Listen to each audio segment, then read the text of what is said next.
दोस्तों, एक लड़के की एक लड़की के मर्डर केस में सज़ा होनी थी, तो वो अपने वकील के साथ में, अपने परिवार के लोगों के साथ में कोर्ट में जाता है। और साथ ही उस कोर्ट में जो है महिला जज होती है, और वो लोग जैसे कोर्ट में प्रवेश करते हैं तो वो लड़का महिला जज को देखकर रोने लगता है। और साथियों, वो जज भी उसकी तरफ देखते ही रह जाती है। वो जज जो थी वो इस लड़के की पत्नी होती है। इस लड़के ने उसे 6 साल पहले उसे तलाक दे दिया होता है, और आज उस महिला जज को उस लड़के को सज़ा सुनानी होती है, तो वो रोने लगता है, हाथ जोड़ने लगता है। साथियों, ये महज एक कहानी है और जानेंगे इस कहानी के बारे में इस वीडियो में, तो वीडियो में बने रहिएगा। चैनल पहली बार है, चैनल को सब्सक्राइब करें, वीडियो को लाइक करें और दोस्तों के साथ शेयर करें। दोस्तों, एक लड़का होता है जिसका नाम संजय शर्मा होता है, और संजय शर्मा की एक लड़की से शादी होती है जिसका नाम नेहा शर्मा होता है।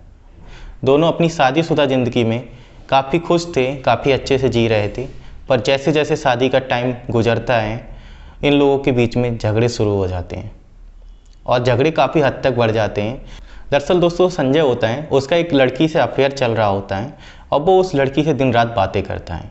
इस पर नेहा कुछ कहती है तो वो नेहा को गलत गलत बातें कहता है और उसे मारता भी है। अब दोस्तों, काफ़ी उसका मिलना जुलना बढ़ गया है। अब वो क्या करता है कि उस लड़की के फ़ोटो वीडियो जो है वो नेहा को दिखाता है, नेहा को परेशान करता है।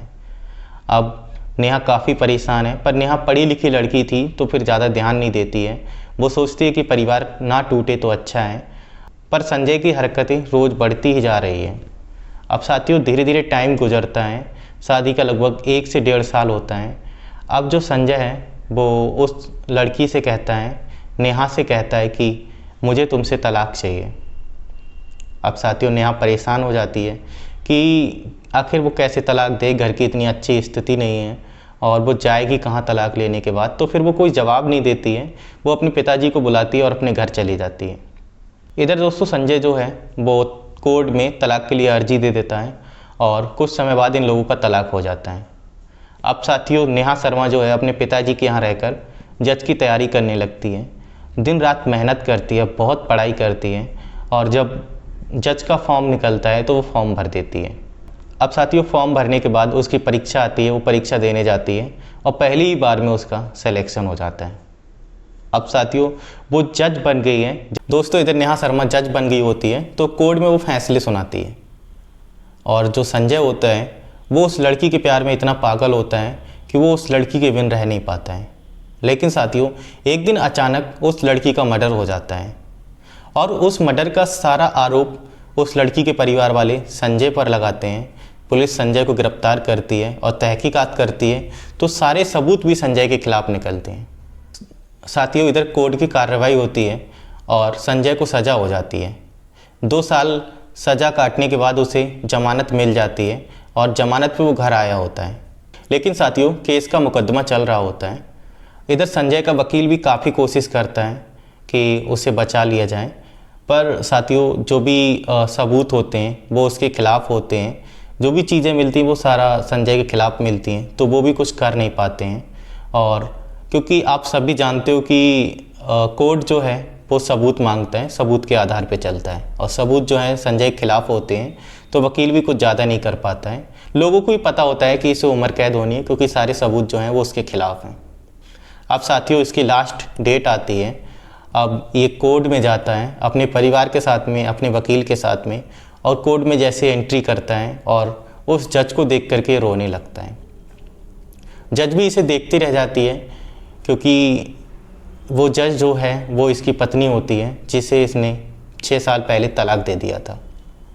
साथियों, संजय जो है वो जज के सामने हाथ जोड़ करके रोता है, बहुत ज़्यादा परेशान होता है कि मैंने कुछ नहीं किया है, मैं बेगुनाह हूँ, पर कोर्ट जो है वो सबूत मांगता है, सबूत उसके खिलाफ होते हैं। साथियों, दोनों तरफ के वकील जो हैं वो आपस में बहस करते हैं, पर जो महिला जज होती हैं वो उस व्यक्ति को देख करके काफ़ी परेशान होती हैं, क्योंकि वो काफ़ी रो रहा था, हाथ जोड़ रहा था उसके कि वो बेगुनाह है, उसने कुछ नहीं किया है।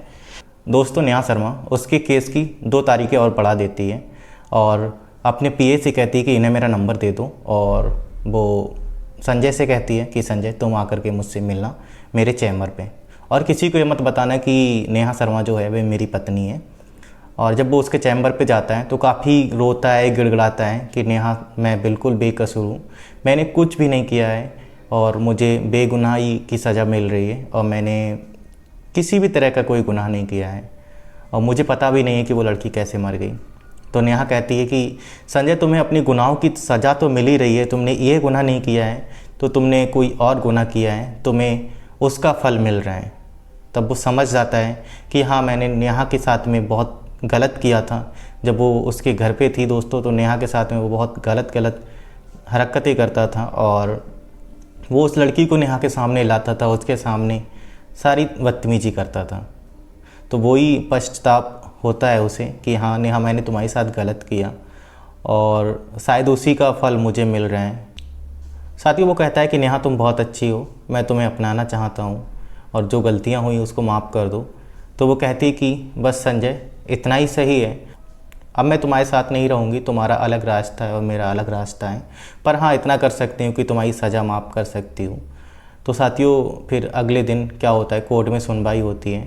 संजय के जो वकील होते हैं वो कुछ नए सबूत लेकर के पेश होते हैं कोर्ट में और नए सबूत के तौर पे देखा जाता है तो उस केस से कोई मैच नहीं होता है, तो संजय की सज़ा जो है वो माफ़ हो जाती है। आज संजय अपने घर पर है और नेहा शर्मा अपने घर पर है। तो साथियों अगर नेहा शर्मा की तरह लड़कियां या औरतें हमारे देश में होंगी तो हमारा देश बहुत आगे बढ़ेगा और महिलाएं जो हैं वो सशक्त होंगी, अपने पैरों पर खड़ी होंगी। काफ़ी मेहनत करने के बाद वो इस पद पर पहुंची और आज वो उसी व्यक्ति को नीचा दिखाया उसने जो व्यक्ति उसको कुछ समय पहले कुछ नहीं समझता था, परेशान करता था। तो साथियों आपको क्या लगता है नेहा शर्मा ने क्या सही किया उसकी सज़ा माफ़ करके? एक बार कमेंट बॉक्स में अपने जवाब ज़रूर देना और ये भी बताना कि संजय ने जो नेहा शर्मा के साथ किया था क्या वो सही था या गलत था। आप कमेंट बॉक्स में जवाब देना और चैनल पे पहली बार है चैनल को सब्सक्राइब कर लेना और वीडियो को लाइक कर देना, दोस्तों के साथ शेयर कर देना।